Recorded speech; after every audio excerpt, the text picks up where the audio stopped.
जय हिंद प्यारे मित्रों। आपके अपने YouTube चैनल आरआर क्लासेस में आप सभी का स्वागत है। जैसा कि हम सभी लोग जो है बात कर रहे थे, जो हीट ट्रीटमेंट टॉपिक से जो है एमसीक्यू क्वेश्चंस के बारे में हम लोग डिस्कशन कर रहे थे। ये सारे हमारे क्वेश्चंस जो है रेलवे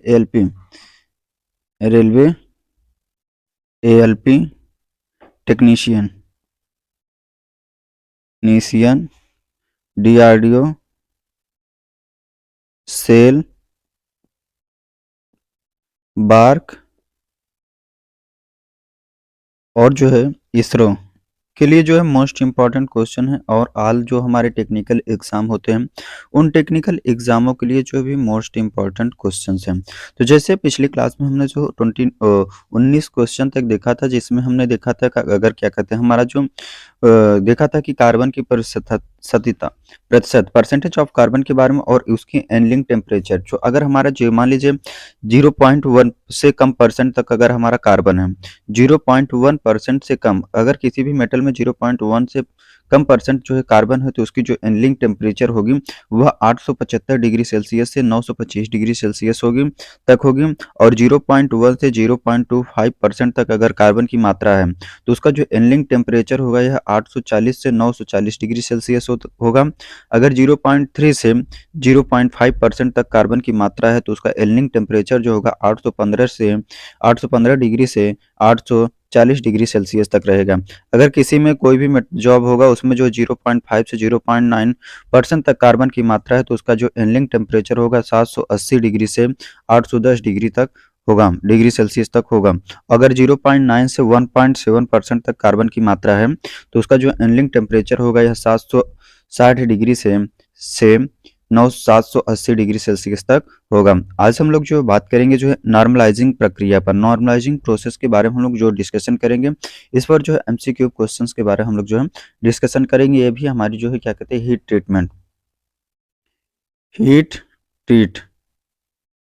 ट्रीटमेंट से ही जो है एमसीक्यू क्वेश्चन थे। आइए हम लोग जो है देखते हैं, अपने क्लास को जो है कंटिन्यू करते हैं। क्वेश्चन है हमारा 20 नंबर क्वेश्चन है, जब इस्पात को सुर्ख लाल गर्म किया जाता है एवं धीरे धीरे ठंडा किया जाता है तो वह प्रक्रिया कहलाती है। क्वेश्चन है हमारा 20 नंबर क्वेश्चन है, जब इस्पात को सुर्ख लाल गर्म किया जाता है, कोई इस्पात होगा उसको जो है लाल किया जाता है, गर्म किया जाता है एवं धीरे धीरे ठंडा किया जाता है, तो वह प्रक्रिया कहलाती है। ऑप्शन है ए एनलिंग, नेक्स्ट ऑप्शन है बी शमन, नेक्स्ट ऑप्शन है मृदुकरण। यहाँ पर जो सी ऑप्शन में है यहाँ पर होगा मृदुकरण। नेक्स्ट ऑप्शन है डी प्रगलन। तो इसका राइट आंसर हो जाएगा ऑप्शन नंबर ए एनलिंग। एनलिंग में हम लोग क्या करते हैं, कोई भी जॉब होगा उसको जो है धीरे धीरे जो है ठंडा किया जाता है। इसमें देखिए इसके पॉइंट्स पर बात करते हैं कि एनलिंग का उद्देश्य क्या होता है, इसके पॉइंट्स पर अभी हम लोग बात करते हैं। जब इस्पात को सुर्ख लाल गर्म किया जाता है एवं धीरे धीरे ठंडा किया जाता है, तो वह प्रक्रिया एनलिंग कहलाती है। एनलिंग कहलाती है। क्या कहलाती है? एनलिंग कहलाता है। स्टील के कठोर पार्टों को मशीन योग्य बनाने के लिए उसे नर्म करने की विधि को एनलिंग कहते हैं। अगर कोई भी पार्ट जो कोई हार्ड मेटल होगा उसकी जो है मशीनिंग ऑपरेशन नहीं किया जा रहा है, तो उसको क्या किया जाएगा कि एनलिंग प्रोसेस की जाएगी। उस मटेरियल्स पर एनलिंग प्रोसेस किया जाएगा। एनलिंग होने के बाद ही वो जो है मशीनिंग योग्य जो है बनाया जाएगा। एनलिंग प्रोसेस के उद्देश्य, प्रोसेस ऑफ एनलिंग के हमारे क्या क्या उद्देश्य होते हैं, पॉइंट में बात करते हैं। फर्स्ट पॉइंट है हमारा नर्म करने के लिए। कोई भी मेटल्स होगा उसको जो है मशीनिंग योग्य बनाने के लिए हम उसको क्या करेंगे, नर्म करेंगे। नेक्स्ट पॉइंट है मशीनेबिलिटी का गुण बढ़ाने के लिए, उसको जो है मशीनिंग के योग्य बनाएंगे कि जिससे हम लोग उस पर जो है अन्य किसी भी प्रकार का जो ऑपरेशन कर सकते हैं। नेक्स्ट पॉइंट है डक्टिलिटी का गुण बढ़ाने के लिए, उसमें जो है भंगुरता का गुण हटाकर उसमें जो है डक्टिलिटी का गुण लाने के लिए। नेक्स्ट पॉइंट है ग्रेन साइज रिफाइन करने के लिए, इससे हमारी क्या होगा, जो ग्रेन साइज होगा उसका स्ट्रक्चर जो है रिफाइन हो जाएगा। नेक्स्ट क्वेश्चन हमारा 21 नंबर क्वेश्चन है, इस्पात की यांत्रिक सामर्थ्य बढ़ाने के लिए कौन सा हीट ट्रीटमेंट दिया जाता है। क्वेश्चन है हमारा 21 नंबर क्वेश्चन, इस्पात की यांत्रिक सामर्थ्य, उसकी जो है यांत्रिक क्षमता जो है बढ़ाने के लिए कौन सा हीट ट्रीटमेंट किया जाता है। ऑप्शन है A hardening, next option B tempering, next option है सी एनलिंग, नेक्स्ट ऑप्शन है डी नॉर्मलाइजिंग। जो है सामर्थ्य, उसकी क्षमता को जो है बढ़ाने के लिए जो हीट ट्रीटमेंट किया जाता है वह क्या कहलाता है, हमारा नॉर्मलाइजिंग कहलाता है। क्या कहलाता है? नॉर्मलाइजिंग कहलाता है। इसका राइट आंसर हो जाएगा ऑप्शन नंबर डी। नॉर्मलाइजिंग की देखिए इसमें पॉइंट्स पर हम लोग बात करते हैं। जो नॉर्मलाइजिंग होता क्या है? नॉर्मलाइजिंग की बात करते हैं तो स्टील पर कार्य करने के बाद उसे सामान्य दशा में लाने की जो क्रिया की जाती है उसे नॉर्मलाइजिंग कहते हैं। अगर कोई मेटल होगा उस पर जो हम क्या करेंगे, कोई भी मेटल, स्टील का जो कोई मेटल होगा उस पर जो हम कार्य करने के बाद उसको हम उस पर वर्किंग करें और वह जो है पुनः अपने जो है सामान्य अवस्था में आ जाता है, उसी को हम लोग क्या कहते हैं? नॉर्मलाइजिंग किया कहते हैं। इस क्रिया में धातु को उच्च क्रिटिकल तापमान से 40 डिग्री सेल्सियस से 50 डिग्री सेल्सियस से ऊपर तक गर्म करके ठंडा होने के लिए वायु में छोड़ देते हैं। नॉर्मलाइजिंग में क्या होता है कि कोई भी मेटल को जो है गर्म करेंगे, गर्म करने के बाद उसे जो है वायु में ठंडा होने के लिए जो है छोड़ दिया जाता है। कितना? 40 डिग्री सेल्सियस से 50 डिग्री सेल्सियस के अपर क्रिटिकल, ऊपर, इससे ऊपर टेम्परेचर पर जो है गर्म करने के बाद उसे जो है वायु में ठंडा होने के लिए जो है छोड़ दिया जाता है। नेक्स्ट क्वेश्चन है हमारा 22 नंबर क्वेश्चन है। जब स्टील को भट्ठी में गर्म किया जाता है और फिर सामान्य ताप पर वायु में हवा में ठंडा किया जाता है तो वह कौन सी एक प्रक्रिया होती है?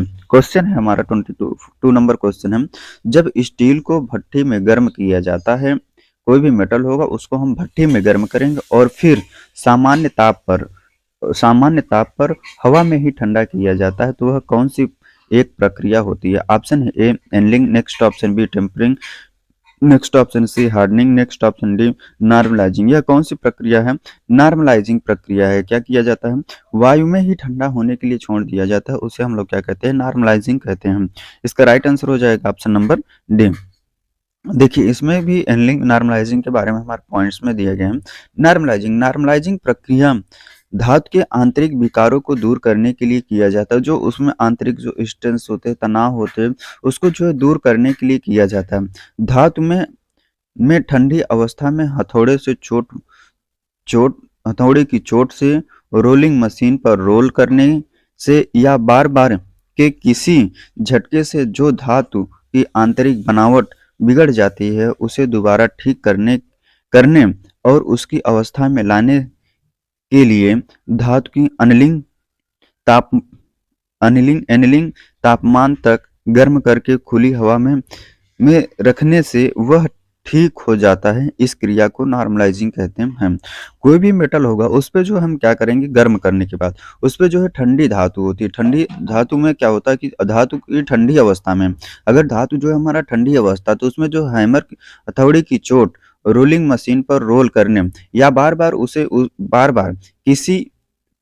किसी के झटके से धातु का जो आंतरिक बनावट जो होती है, उसका जो आंतरिक ढांचा होता है वह जो है बिगड़ जाता है। उसे ठीक करने के लिए हम लोग क्या करते हैं कि अनलिंग तापमान पर तक गर्म करके उसे खुली हवा में जो है रख देते हैं। वह खुली हवा में ही वह ठीक हो जाता है। इस प्रक्रिया को हम लोग क्या कहते हैं कि नॉर्मलाइजिंग जो है कहते हैं। नेक्स्ट क्वेश्चन हमारा 23 नंबर क्वेश्चन है।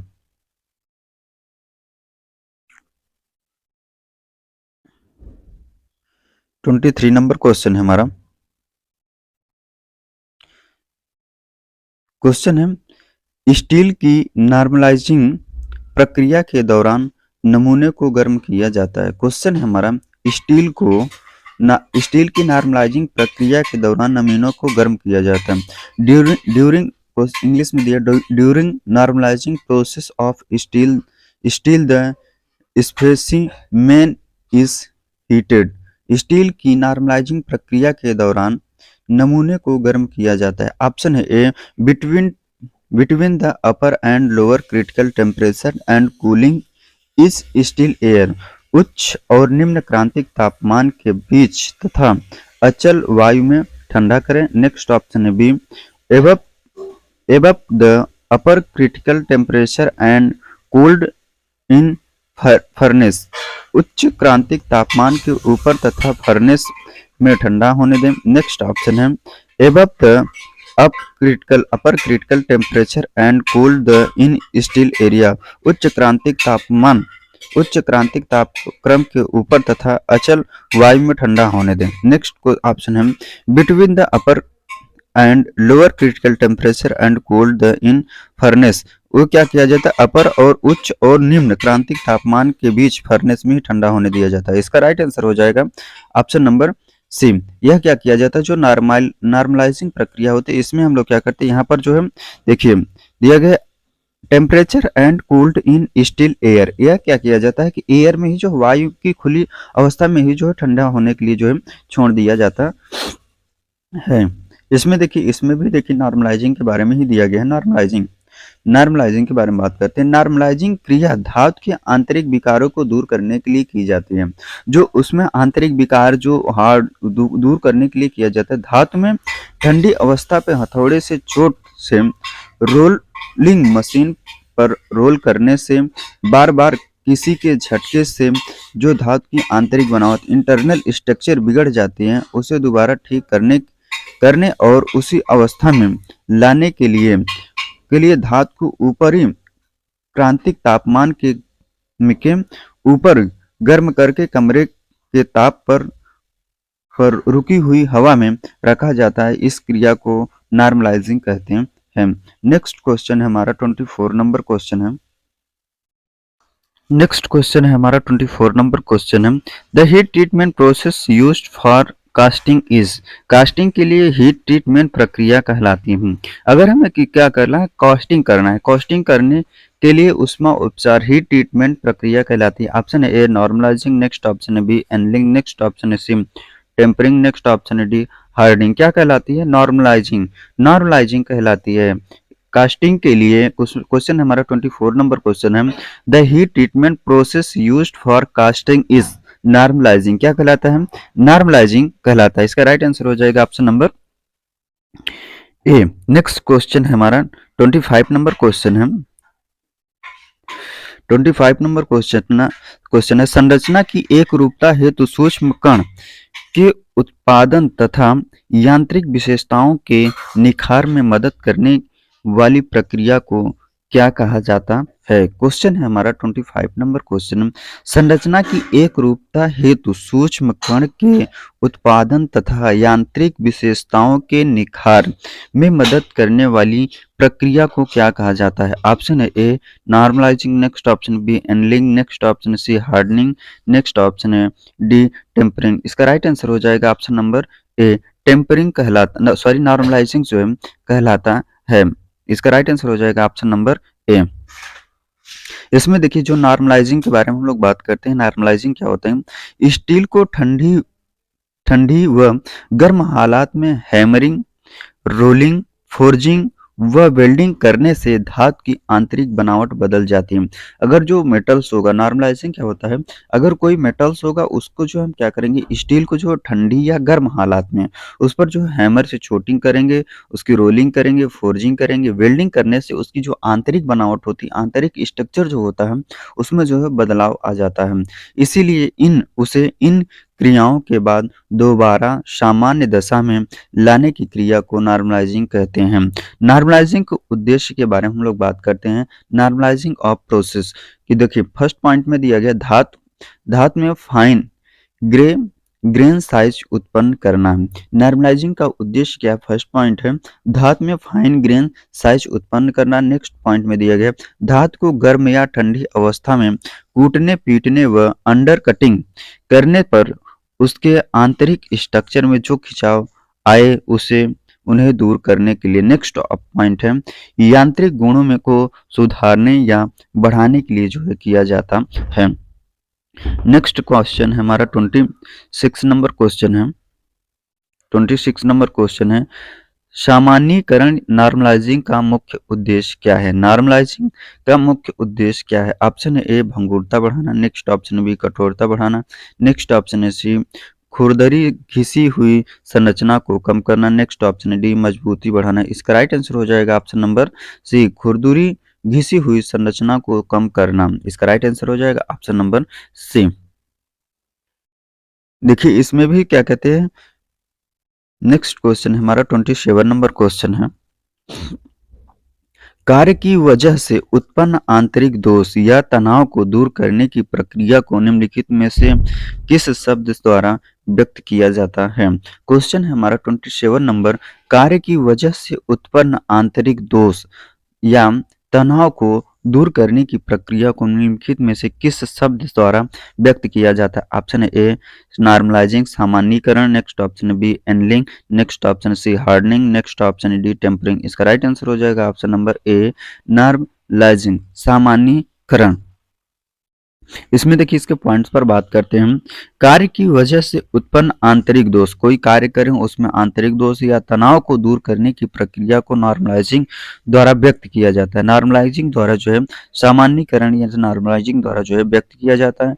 नॉर्मलाइजिंग ताप heat treatment, normalising heat treatment की वह क्रिया है जिसमें ठंडी अवस्था में लोहे को पीटने पर अव्यवस्थित कणों को फिर से सही स्थिति में लाया जाता है। नेक्स्ट क्वेश्चन हमारा 28 नंबर क्वेश्चन है। यह क्वेश्चन जो है हमारा आरआरबी भोपाल में पूछा हुआ क्वेश्चन है। लेथ कटिंग टूल में दो रेख कोण होते हैं, वे हैं। क्वेश्चन है हमारा 28 नंबर क्वेश्चन है। लेथ कटिंग टूल में दो रेख कोण होते हैं, वे हैं। ऑप्शन ए फ्रंट रेक और बैक रेक, नेक्स्ट ऑप्शन है बी टॉप रेक और बॉटम रेक, नेक्स्ट ऑप्शन है सी बैक रेक और साइड रेक, नेक्स्ट ऑप्शन है लेफ्ट रेक और राइट रेक। इसका राइट आंसर हो जाएगा option number C back rake कोण और जो है साइड रेक कोण जो है होता है। क्वेश्चन था हमारा 28 नंबर, लेथ कटिंग टूल में दो रेक कोण होते हैं, वे हैं। बैक रेक कोण होता है, एक जो है साइड रेक कोण होता है। इसमें भी देखिए दिए गए पॉइंट्स में लेथ कटिंग टूल में दो रेक कोण होते हैं, वे बैक रेक कोण और साइड रेक कोण होता है। साइड रेक कोण टूल के प्रकार और वर्कपीस के पदार्थ पर निर्भर करती है। जो हमारा साइड रेक कोण होता है, यह जो टूल का प्रकार होता है और जो वर्कपीस का मेटल्स होता है उसकी जो है पदार्थ पर जो है निर्भर करता है। साइड रेक को पॉजिटिव या निगेटिव रखा जाता है। जो साइड रेक कोण होता है उसे हम लोग पॉजिटिव या निगेटिव रखा जाता है। बैक रेक कोण को टॉप रेक कोण भी कहते हैं। जो बैक रेक कोण होता है उसे हम टॉप रेक कोण कहते हैं। इस कोण को टूल की ऊपरी सरफेस पर बनाया जाता है। टूल की जो है ऊपरी सरफेस पर बनाया जाता है। नेक्स्ट क्वेश्चन हमारा 29 नंबर क्वेश्चन है। लेथ टूल का रेक कोण हो सकता है। यह क्वेश्चन जो हमारा आरआरबी भुवनेश्वर में पूछा हुआ क्वेश्चन है। क्वेश्चन हमारा 29 नंबर क्वेश्चन है। लेथ टूल का रेक कोण हो सकता है। ऑप्शन ए केवल पॉजिटिव, नेक्स्ट ऑप्शन है बी केवल नेगेटिव, नेक्स्ट ऑप्शन है सी केवल शून्य, नेक्स्ट ऑप्शन है डी पॉजिटिव, नेगेटिव या शून्य में से कोई एक। इसका राइट आंसर हो जाएगा option number D positive, negative या शून्य में से कोई एक। इसके देखिए पॉइंट पर बात करते हैं। लेथ टूल, इसका जो हमारा पॉइंट था, लेथ टूल का रेक कोण पॉजिटिव, नेगेटिव या शून्य में से कोई एक भी होता है। जो हमारे लेथ कटिंग में जो हमारे रेक कोण होते हैं, लेथ मशीन में जो कटिंग टूल्स इस्तेमाल करते हैं उसमें जो रेक कोण होते हैं, एक होता है पॉजिटिव रेक कोण, नेगेटिव रेक कोण, शून्य रेक कोण में से कोई भी होता है। तन्य धातुओं की मशीनिंग के लिए पॉजिटिव रेक कोण, अगर हमें तन्य मटेरियल्स का जो है कटिंग करना है तो उसके लिए पॉजिटिव रेक कोण, कठोर एवं मजबूत धातुओं की मशीनिंग के लिए नेगेटिव रेक कोण को प्रयुक्त होता है।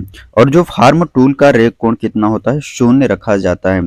पॉइंट की बात है, यह जो फार्म टूल का रेक कोण कितना होता है, रेक कोण शून्य रखा जाता है। नेक्स्ट क्वेश्चन हमारा 30 नंबर क्वेश्चन है। 30 नंबर क्वेश्चन की बात करते हैं। निम्नलिखित में से कौन सा कोण लेथ कटिंग टूल को तेज और नुकीला बनाता है। यह क्वेश्चन जो है हमारा आरआरबी में पूछा हुआ क्वेश्चन है। क्वेश्चन हमारा 30 नंबर क्वेश्चन, निम्नलिखित में से कौन सा कोण लेथ कटिंग टूल को तेज और नुकीला बनाता है। ऑप्शन ए पॉजिटिव रेक कोण, next option B negative rake कोण, नेक्स्ट ऑप्शन है सी पॉजिटिव और नेगेटिव रेक कोण, नेक्स्ट ऑप्शन डी न पॉजिटिव रेक कोण और न नेगेटिव रेक कोण। इसका राइट आंसर हो जाएगा option number A positive rake कोण। पॉजिटिव रेक कोण क्या करता है, जो लेथ कटिंग टूल से होता है उसकी धार को नुकीला और तेज जो है बनाता है। इसमें भी देखिए, इस पे पॉइंट्स में देखते हैं। पॉजिटिव रे कोण कटिंग टूल को तेज और नुकीला बनाता है।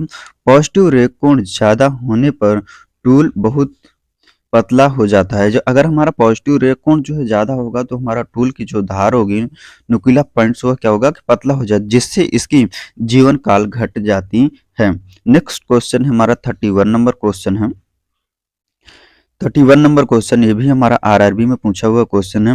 लेथ कटिंग टूल में निगेटिव रे कोण के संबंध में निम्नलिखित में से कौन सा सत्य नहीं है। क्वेश्चन है हमारा, लेथ कटिंग टूल में के निगेटिव रे कोण के संबंध में निम्नलिखित में से कौन सा सत्य नहीं। ऑप्शन ए, टूल को कुंद बनाता है। नेक्स्ट ऑप्शन है बी, टूल की ताकत बढ़ाता है। नेक्स्ट ऑप्शन है सी, उच्च तापमान उत्पन्न करता है। नेक्स्ट ऑप्शन डी, पावर घटाता है। इसका राइट आंसर हो जाएगा ऑप्शन नंबर डी, क्या करता है, पावर घटाता है।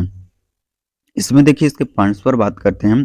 लेथ कटिंग टूल पे निगेटिव रे कोण देने पर टूल मोटा हो जाता है। अगर हमारा जो है निगेटिव रे कोण रखेंगे तो हमारा टूल जो है मोटा हो जाता है। अतः अधिक पावर की आवश्यकता होती है। उसमें क्या होती है कि अधिक पावर की आवश्यकता है। मशीन का शार्पनेस कम हो जाता है। मशीन की जो शार्पनेस होती है वह टूल का, वह कम हो जाता है। टूल की शार्पनेस जो है कम हो जाती है। फिनिशिंग अच्छी प्राप्त नहीं होती। अगर हमें फिनिशिंग भी जो अच्छी तरीके से प्राप्त नहीं होती, टूल और चिप के बीच अधिक ऊष्मा उत्पन्न होती है। जो टूल होगा और जो उस मटेरियल पर कटिंग करेंगे उसमें से जो चिप्स निकलेंगे उसमें जो है हीट जो है उसमें ऊष्मा उत्पन्न होगी। निगेटिव टूल से मशीनिंग के लिए अधिक मजबूत आधार वाले लेथ का प्रयोग किया जाता है। नेक्स्ट क्वेश्चन है हमारा 32 नंबर क्वेश्चन है। यह क्वेश्चन जो है हमारा क्या कहते हैं, इसरो टेक्नीशियन में पूछा हुआ क्वेश्चन है। प्रसामान्य कारण कारक का उद्देश्य है डैश। यहाँ पर नॉर्मलाइजिंग भी होना चाहिए, नॉर्मलाइजिंग। प्रसामान्य कारण का उद्देश्य है ऑप्शन ए, पदार्थ को मृदु करना। नेक्स्ट ऑप्शन बी, चर्म लता बढ़ाना। नेक्स्ट ऑप्शन सी, संरचना परिष्कृत करना। नेक्स्ट ऑप्शन डी, पृष्ठ को कठोरता। इसका राइट आंसर हो जाएगा ऑप्शन नंबर सी, संरचना परिष्करण करना। इसका राइट आंसर हो जाएगा ऑप्शन नंबर सी। इसके देखिए पॉइंट्स पर बात करते हैं। नॉर्मलाइजिंग प्रक्रिया विभिन्न कारणों से जॉब में आई आंतरिक संरचना की विकृति को दूर करने के जॉब के मौलिक गुणों की पुनर्स्थापना करने में के लिए उपयोग में लाई जाती है। क्या होता है कि जो हमारे जॉब होते हैं, जॉब में जो आंतरिक संरचना में क्या होती है कि विकृति करना, मतलब सुधार करना। उसकी जो आंतरिक संरचना में सुधार करने के लिए जो मौलिक गुणों की पुनर्स्थापना की जाती है उसी को हम लोग कहते हैं लाई जाती है। जॉब पर लगातार कोल्ड वर्किंग करने से कोई भी मेटल होगा उस पर जो है हम क्या करेंगे, लगातार कोल्ड वर्किंग करेंगे, या फिर उष्मा उपचार प्रक्रिया करने से धातु की आंतरिक संरचना में विकृति आ जाती है। इन दोषों का निराकरण करने के लिए नॉर्मलाइजिंग प्रक्रिया अपनाई जाती है।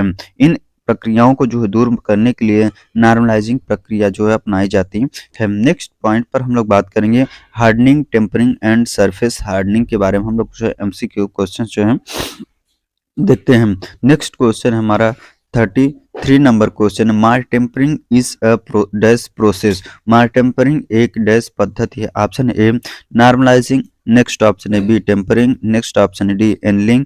Next option D, hardening. Martempering एक हार्डनिंग पद्धति है। मार टेम्परिंग एक कैसी पद्धति है, हार्डनिंग पद्धति। इसका राइट आंसर हो जाएगा ऑप्शन नंबर डी।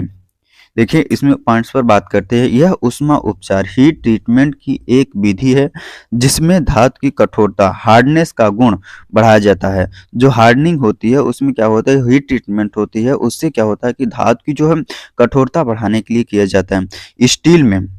स्टील में हार्ड होने का गुण उसके कार्बन की प्रतिशतता पर निर्भर करता है। स्टील में जो कितना % कार्बन होगा उसकी कार्बन की परसेंटेज पर ही निर्भर करता है कि हमारा जो है स्टील जो है कितना हार्ड है। नेक्स्ट क्वेश्चन है हमारा 34 नंबर क्वेश्चन है। The heat treatment process used for softening hardness steel is, कठोर स्टील को नर्म बनाने के लिए उष्मा उपचार प्रक्रिया है। क्वेश्चन हमारा 34 नंबर क्वेश्चन है, स्टील को, कठोर स्टील को नर्म बनाने के लिए उष्मा उपचार प्रक्रिया है। Option A annealing, next option B normalizing, next option है सी टेम्परिंग, नेक्स्ट ऑप्शन है डी नाइट्राइडिंग। इसका राइट आंसर हो जाएगा option number C tempering. Tempering विधि से जो है, ही टेम्परिंग विधि से किसी भी जॉब को जो है, स्टील को जो है नर्म बनाने के लिए किया जाता है। टेम्परिंग की बात करते हैं तो जो हमारा टेम्परिंग क्या होता है, टेम्परिंग टेम्परिंग तापो उपचार, उष्मा उपचार, हीट ट्रीटमेंट की वह प्रक्रिया है। टेम्परिंग हीट ट्रीटमेंट की वह प्रक्रिया है जिसमें धातु की हार्डनिंग को कम कर किया जाता है। क्या किया जाता है, धातु की जो हार्डनिंग को कम किया जाता है और टफनेस को बढ़ाया जाता है। टफनेस को जो है बढ़ाया जाता है। टेम्परिंग मुख्य रूप से हाई कार्बन स्टील या हाई स्पीड स्टील पर की जाती है। टेम्परिंग जो है हाई कार्बन स्टील या हाई स्पीड स्टील पर जो है की जाती है। नेक्स्ट क्वेश्चन है हमारा 35 नंबर क्वेश्चन है, टेम्परिंग का उद्देश्य क्या है। क्वेश्चन है हमारा 35 नंबर क्वेश्चन है, टेम्परिंग का क्या उद्देश्य है। ऑप्शन ए तन्यता को कम करना, नेक्स्ट ऑप्शन बी कठोरता को बढ़ाना, नेक्स्ट ऑप्शन सी कड़ेपन को कम करना, नेक्स्ट ऑप्शन डी कड़ेपन को बढ़ाना। इसका राइट आंसर हो जाएगा ऑप्शन नंबर डी कड़ेपन को बढ़ाना। टेम्परिंग का क्या उद्देश्य है, कड़ेपन को जो है बढ़ाना। इसके पॉइंट पर बात करते देखिए, टेम्परिंग का उद्देश्य कड़ेपन को बढ़ाना, क्या करना, कड़ेपन को बढ़ाना। कड़ापन, टफनेस, जिसे हम लोग क्या कहते हैं कि टफनेस, यह पदार्थ की सामर्थ्यता का गुण है। टफनेस जो है पदार्थ की जो है सामर्थ्यता है जिसके कारण पदार्थ टूटने का विरोध करता है। इससे क्या होता है कि जो टफनेस के कारण हमारा धातु जो है टूटने का विरोध करता है। गुण के कारण पदार्थ को बिना विभाजन किए मरोड़ा या मोड़ा जा सकता है। इसके गुण के कारण पदार्थ में झटके सहने की सामर्थ्य उत्पन्न हो जाती है। टफनेस के कारण क्या होती है कि हमारी धातु में जो है झटके सहने की जो है कंपन उत्पन्न हो जाती, सामर्थ्य आ जाती है। नेक्स्ट क्वेश्चन हमारा 36 नंबर क्वेश्चन, हार्डनिंग करने के उपरांत धातु डैश हो जाते हैं। क्वेश्चन है हमारा 36 नंबर क्वेश्चन है, हार्डनिंग करने के उपरांत धातु डैश हो जाता है। Option A malleable, next option B भंगुर, नेक्स्ट ऑप्शन सी टफ, चिमड़ या मजबूत, नेक्स्ट ऑप्शन डी तन्य। इसका राइट आंसर हो जाएगा ऑप्शन नंबर इसका हार्डनिंग करने के बाद क्वेश्चन था हमारा 36 नंबर, हार्डनिंग करने के उपरांत धातु डैश हो जाता है। कैसा हो जाता है, धातु जो है हमारा भंगुर हो जाता है। अगर हम हार्ड करेंगे तो उसमें जो है भंगुरता का गुण जो है आ जाता है। नेक्स्ट इसमें देखिए पॉइंट पर बात करते हैं, हार्डनिंग करने के उपरांत धातु भंगुर हो जाता है। धातु कैसा होता है, भंगुर हो जाता है। भंगुरता के कारण ऐसी इस्पात की उपयोगिता भी कम हो जाती है। अगर जो भी मेटल में हमारे भंगुरता का गुण ज्यादा हो जाएगा, उसकी जो उपयोगिता जो है कम हो जाती है, क्योंकि ऐसी अवस्था में यह अधिक तनाव सहन नहीं कर सकता। इसमें जो है अधिक तनाव जो है सहन करने की क्षमता नहीं रहती। भंगुरता, ब्रिटलनेस के कारण इस प्रकार के इस्पात से बने टूल्स झटके सहन करने योग्य नहीं होते हैं। नेक्स्ट क्वेश्चन हमारा 37 नंबर क्वेश्चन है।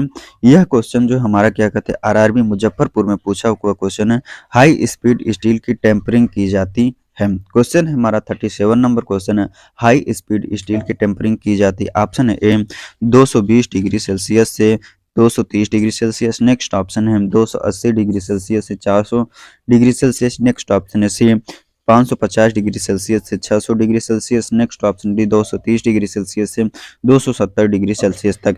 इसका राइट आंसर हो जाएगा option number C 550 degree Celsius से 600 डिग्री सेल्सियस तक जो है टेम्परिंग की जाती है। क्वेश्चन था हमारा 37 नंबर, हाई स्पीड स्टील की टेम्परिंग की जाती है 550 डिग्री सेल्सियस से 600 डिग्री सेल्सियस तक जो है की जाती है। टेम्परिंग उष्मा उपचारित पदार्थ को अंत में 550 डिग्री सेल्सियस से 600 डिग्री सेल्सियस पर गर्म करके उसकी टेम्परिंग की जाती है। क्या की जाती है, उसकी जो है टेम्परिंग की जाती है, जिससे पार्ट्स को टेम्परिंग रंग के अनुसार क्वेंचिंग की जाती है। क्या की जाती है, क्वेंचिंग की जाती है। यदि पार्ट्स को झटका सहन नहीं करना है तो उसकी टेम्परिंग की आवश्यकता नहीं होती है। नेक्स्ट क्वेश्चन है हमारा 38 नंबर क्वेश्चन है, hardening is follow by, hardening के बाद डैश होता है। हार्डनिंग के बाद डैश होता है। Option A tempering, next option B normalizing, next option C annealing, next option D none of this. Hardening के बाद टेम्परिंग होती है। क्या होती है? हार्डनिंग के बाद कौन सी प्रोसेस होती है? हमारी जो है टेम्परिंग जो है होती है। नेक्स्ट क्वेश्चन है हमारा 39 नंबर क्वेश्चन है, कठोरीकृत स्टील निम्नलिखित में से कौन सी प्रक्रिया के बाद प्रयोग में लाया जा सकता है? क्वेश्चन है हमारा, कठोरीकृत स्टील निम्नलिखित में से कौन सी प्रक्रिया के बाद प्रयोग में लाया जा सकता है? Option A carbonitriding, next option है B nitriding, next option D C cyaniding, next option है डी टेम्परिंग। इसका राइट आंसर हो जाएगा ऑप्शन नंबर डी, टेम्परिंग के बाद जो है प्रयोग में लाई जा सकती है। नेक्स्ट क्वेश्चन है, टेम्परिंग का उद्देश्य टफनेस को बढ़ाना होता है। टेम्परिंग का उद्देश्य जो है क्या होता है? टफनेस को बढ़ाना। कड़ापन यह पदार्थ किस सामर्थ्यता का गुण है जिसके कारण पदार्थ टूटने का विरोध करता है? क्या करता है कि टूटने का जो है विरोध करता है। इस गुण के कारण पदार्थ को बिना विभाजन किए मरोड़ा या मोड़ा जा सकता है। इस गुण के कारण पदार्थ में झटके सहन करने की सामर्थ्य उत्पन्न हो जाती है। नेक्स्ट क्वेश्चन है हमारा 40 नंबर क्वेश्चन है। 40 नंबर क्वेश्चन है हमारा, टेम्परिंग का क्या उद्देश्य है? क्वेश्चन हमारा 40 नंबर, टेम्परिंग का क्या उद्देश्य है? ऑप्शन है आंतरिक तनाव को कम करना, नेक्स्ट ऑप्शन है बी कठोरता बढ़ाना, नेक्स्ट ऑप्शन है सी इस्पात को नरम करना, नेक्स्ट ऑप्शन है डी भंगुरता बढ़ाना। इसका राइट आंसर हो जाएगा ऑप्शन नंबर ए आंतरिक तनाव को कम करना। इसमें देखिए टेम्परिंग के बारे में हम लोग बात करते हैं। टेम्परिंग जब स्टील पार्ट्स या टूल को हार्ड किया जाता है तो उसमें भंगुरता का गुण आ जाता है। जब कोई भी स्टील को या टूल पार्ट्स को जो हम गर्म करेंगे तो उसमें जो है भंगुरता का गुण आ जाता है, जिसके कारण यदि उन पर चोट लगाई जाए तो वह पार्ट्स टूल टूट जा सकता है। अतः पार्ट्स की हार्डनेस भी की जाती है। टेम्परिंग की बात किया जाती है, मेटल्स की जो हार्डनेस भी बने रहे और भंगुरता भी कम हो जाए, इसके लिए पार्ट की टेम्परिंग की जाती है। इसके लिए हम लोग क्या करते हैं? पार्ट की जो है टेम्परिंग की जाती है। टेम्परिंग के उद्देश्य के बारे में बात करते हैं। आपसे पॉइंट है, आंतरिक स्ट्रेस या स्ट्रेन से स्टील को मुक्त करने के लिए, नेक्स्ट ऑप्शन है बी भंगुरता को कम करने के लिए, नेक्स्ट पॉइंट है कुछ डक्टिलिटी बनाए रखने के लिए। अगर हमारा वीडियो आप सभी को अच्छा लगा तो हमारे चैनल पर नए हैं तो चैनल को लाइक और सब्सक्राइब जरूर करिएगा। वीडियो को ज़्यादा से ज़्यादा दोस्तों तक शेयर करना ना भूलें। अगर हमारे टेलीग्राम ग्रुप, व्हाट्सएप ग्रुप या फेसबुक पेज से जो है ज्वाइन होना चाहते हैं तो डिस्क्रिप्शन बॉक्स में उसका लिंक दे दिया जाएगा, वहां से जाकर के जो हमारे टेलीग्राम ग्रुप, व्हाट्सएप ग्रुप और फेसबुक पेज को भी जो है ज्वाइन कर सकते हैं। धन्यवाद।